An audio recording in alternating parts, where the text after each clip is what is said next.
What's up, movie fans? So guys, over the weekend, I saw Wicked for Good, and I wanted to make a full formal review of it, but I'm sick. I am sick right now, and I don't really feel like doing a full-on formal review thing like I normally do, because that normally requires me to talk pretty loud. So, instead, I am filming it kind of off to the side here. I'm actually home right now, because, my college is on Thanksgiving break. Theoretically, I could film on my normal set instead of filming on my makeshift college set, but I got sick at an inconvenient time, so, I'm gonna do an informal review of Wicked for Good. I saw it over the weekend, and it was pretty good. That's how that I'm just gonna say that right off the bat here. I was kind of worried going into the movie because even though I'm a big fan of the Wicked stage show, my biggest problem with the Wicked stage show is that the second act isn't as good as the first act, and Wicked for Good is a movie that is entirely the second act, so I was a little bit worried that maybe it wouldn't be that good and it would, inherit some of the problems of the second act of the stage show, maybe even make those problems worse.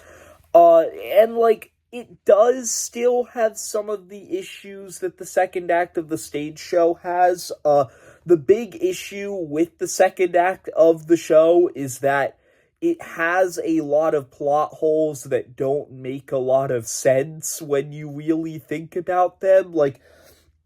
Wicked Act 2 tries very hard to make the lore of Wicked work with the lore of The Wizard of Oz, and so you get a lot of, character origin stories that I've never really been crazy about, and they don't make a lot of sense if you really think about them. And so that issue is still in this movie. That's not really an issue they could have gotten rid of, because you still have to stay true to the thing you're adapting. So, I don't love the way that they give you origin stories about the Scarecrow or the Tin Man. I've never been crazy about those origins for those characters.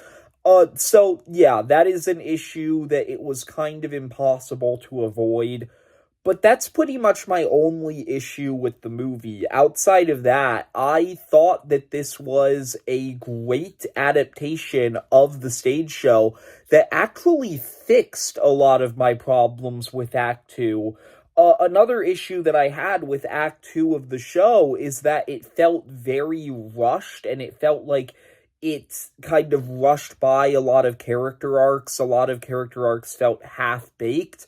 Well, the big thing with this movie is that it is over twice the length of Act 2 of the stage show, so it's able to actually expand on a lot of elements of the show a lot more and flesh them out a lot more, and I thought it was interesting.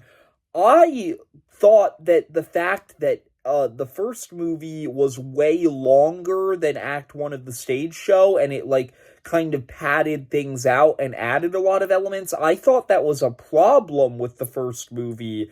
But with this movie, that's actually one of its greatest strengths, is that it expands on a lot of things and makes things make more sense. I think the main aspect of the movie where that is the strongest is with Nessa and Bach.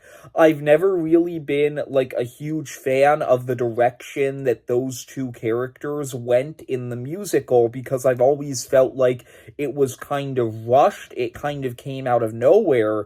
But here, it felt like we actually got the proper amount of time to develop them and it actually felt like the tragic things that happen with their relationship felt more natural.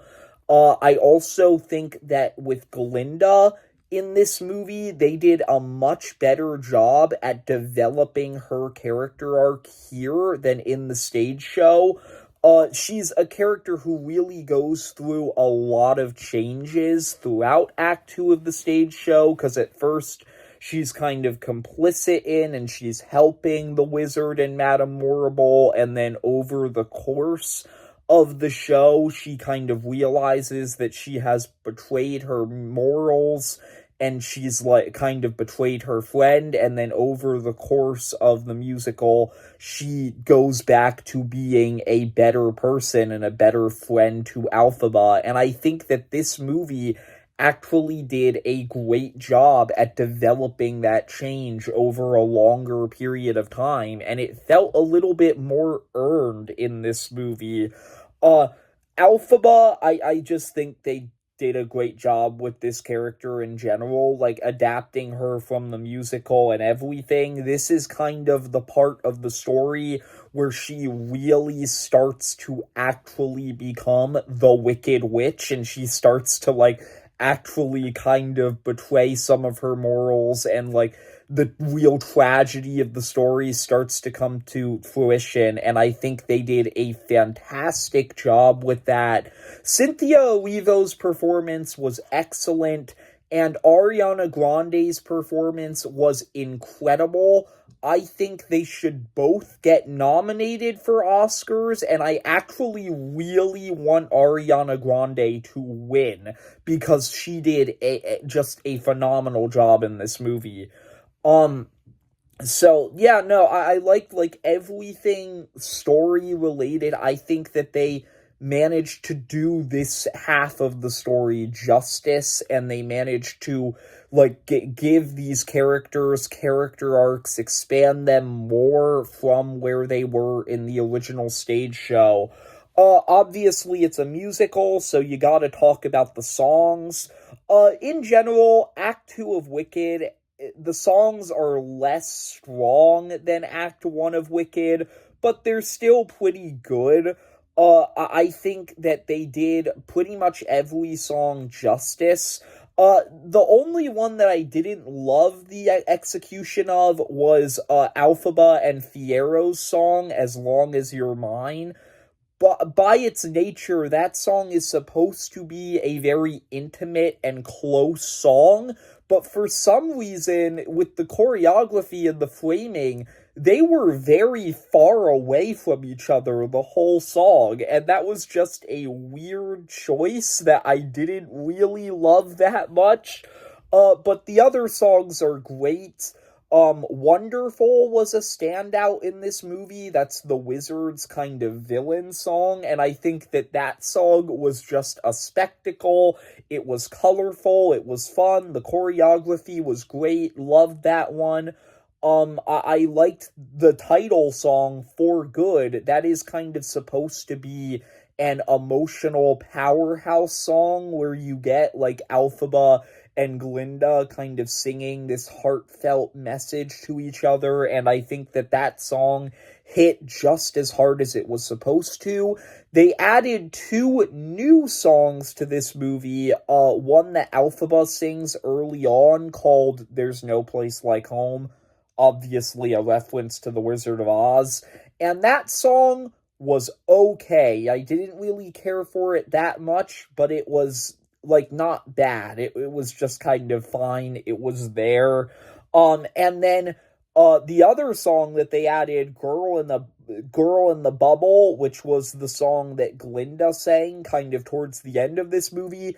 That song was great. I actually really liked that one. I thought that it added a lot to the movie, and I thought the sequence was very well directed. They did a lot of really cool things with mirrors.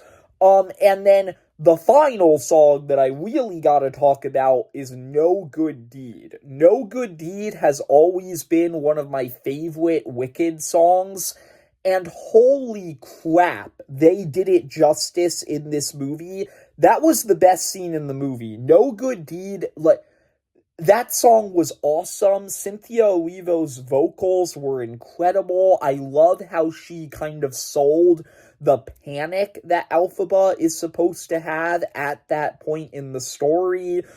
It was epic, it was emotional, it was powerful. I had chills when the song started, and they did not go away until the song ended. That is actually true. Like, I'm not speaking with hyperbole there. I actually mean that. So yeah, no, I really loved all of the song executions. Yeah. Um, Overall, Wicked for Good is pretty good. I liked all of the performances. I liked the songs.